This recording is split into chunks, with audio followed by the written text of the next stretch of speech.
Então, assim, o que acontece hoje, né, na prática? A gente trabalha aqui, gera imposto, né? Todo mundo que trabalha gera imposto de alguma forma. Pode ser independente, a gente paga imposto em tudo que a gente compra, ou é na gasolina, ou é no pneu da bicicleta, ou é no alimento que a gente compra, na água que a gente acabou de beber, na energia que está gastando aqui. De alguma forma você paga um imposto. Esse imposto pode ser municipal, estadual ou federal. De tudo que a gente arrecada, grande parte hoje vai para Brasília, né? E aí, olha só que negócio interessante. Aí você tem que, para trazer o imposto de volta, para trazer aqui as verbas públicas que a gente ouve falar, a gente precisa contratar um despachante. Esse despachante é o deputado.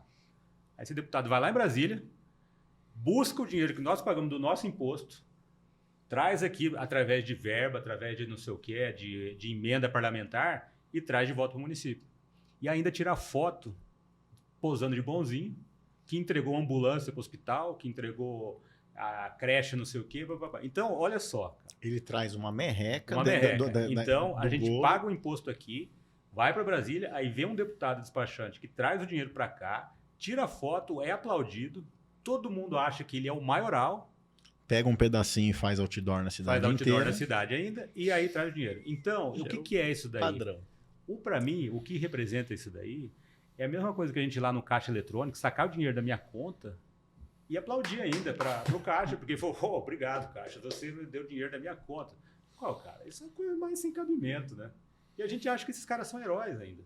Não são nada, eles usam da nossa fragilidade para poder se beneficiar, né? Então lembra, lá no começo da nossa conversa, o que um político pensa a partir do momento que ele é eleito? Como que ele vai se reeleger? E como que ele usa as ferramentas que ele tem, trazendo uma verbinha, e a gente fica tudo satisfeito. Então a gente tem que pensar e mudar essa situação. E uma das formas de mudar, eu acho que é trazendo esse uso do que a gente arrecada aqui para a região. Apesar de que achar que imposto, né, é roubo, né, se tem arrecadação, a gente deveria ser tratado mais localmente. Nós geramos impostos aqui, né, é isso que eu entendo por federalismo, né, é a gente poder administrar, porque nós mesmos aqui na região sabemos das nossas necessidades. Vivemos as dificuldades, sabemos né? que... Pô, nós moramos num país continental, cara. Né? O tamanho do continente, um negócio desse daqui. Né? Então, o que um cara lá em Brasília vai saber lá no Chuí, cara? O que precisa lá? Né? Aí ele contrata o despachante, que é o deputado, para levar lá. Pô, cara.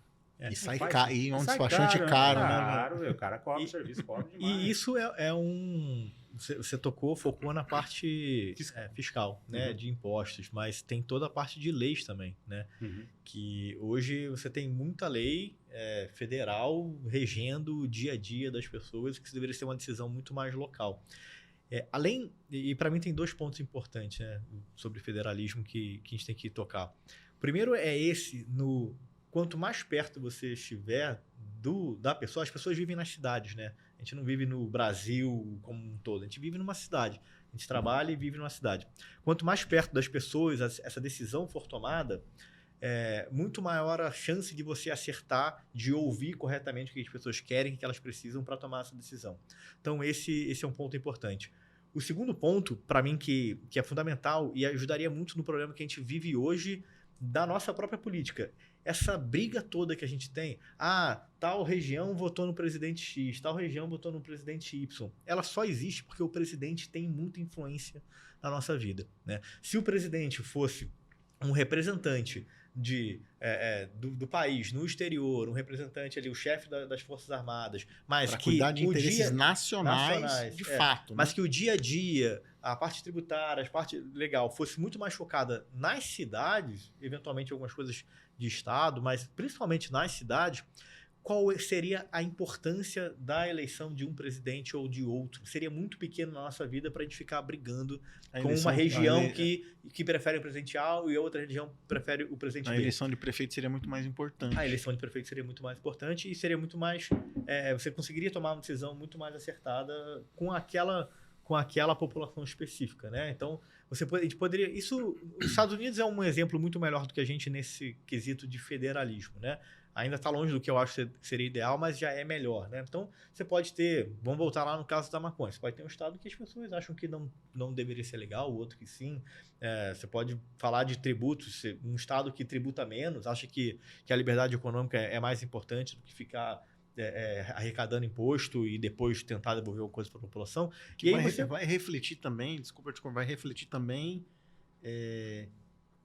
etnicamente, de costumes, que aquele grupo se sente mais confortável.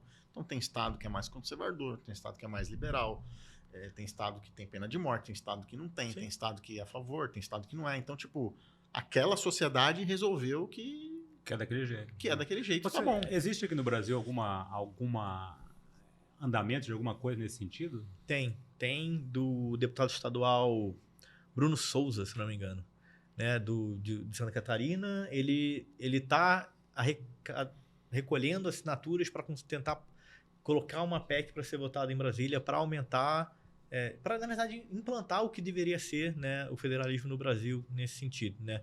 Ele já conseguiu alguns estados, acho que 1 ou 2 ele perdeu, alguns outros estão para votar, mas a maioria que ele conseguiu fazer para votar... Tem que votar para poder levar...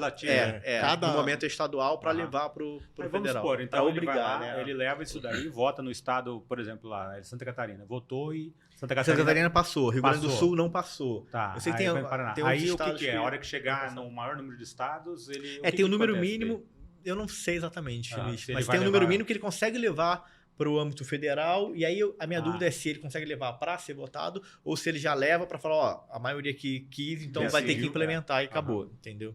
O que é pouco provável, dado eu acho que vai ter que ser votado, mas ele consegue levar e propor. Mas é uma iniciativa. Provavelmente queima etapas, né? Do processo legislativo. Então, voltando, para mim, evita essa briga toda, né?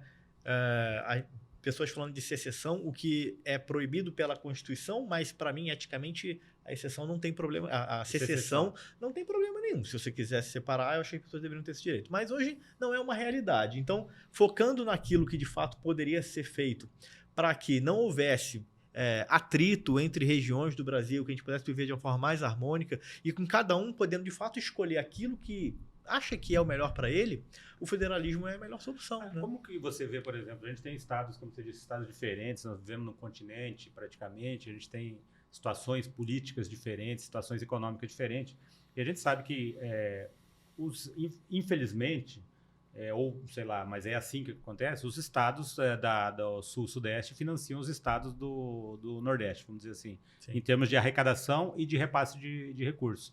Se a gente tem essa situação, isso acabaria. Cada um tem que se virar com o que tem. Sim. Tá. Exato. Ainda tem, né, então tem alguns uma variante desse assunto é que uma das consequências do federalismo que a gente tem hoje é a inflação de municípios, né? Muitos municípios não se sustentam, não têm condições de existir porque não conseguem arrecadar o suficiente para manter o mínimo. Mas como acaba sendo interessante para o despachante ter esse dinheiro na mão, e ainda mais agora que o cara não precisa dar satisfação para ninguém, né, com o orçamento secreto, a gente volta lá naquele comecinho de que o dinheiro está na mão de poucos e eles acabam exercendo o poder ali, né, o poder para ganhar voto daqui 1, 2, 3, 4 anos. Então, se isso acontecesse, muitos municípios deixariam de existir. Eu também não faço ideia de como isso se daria, né? Como resolver esse tipo de problema. Porque você vai ter um município lá com 5 mil, 10 mil habitantes, e daí? Como é que faz com essa galera? Eles vão ser agregados a outros? Seriam agregados, né? Vai voltar o que era no passado. No passado as emancipações. Marca de Maraguari, né, cara? Se você tem competência, você emancipa. Não tem, fica onde está. Fica lá.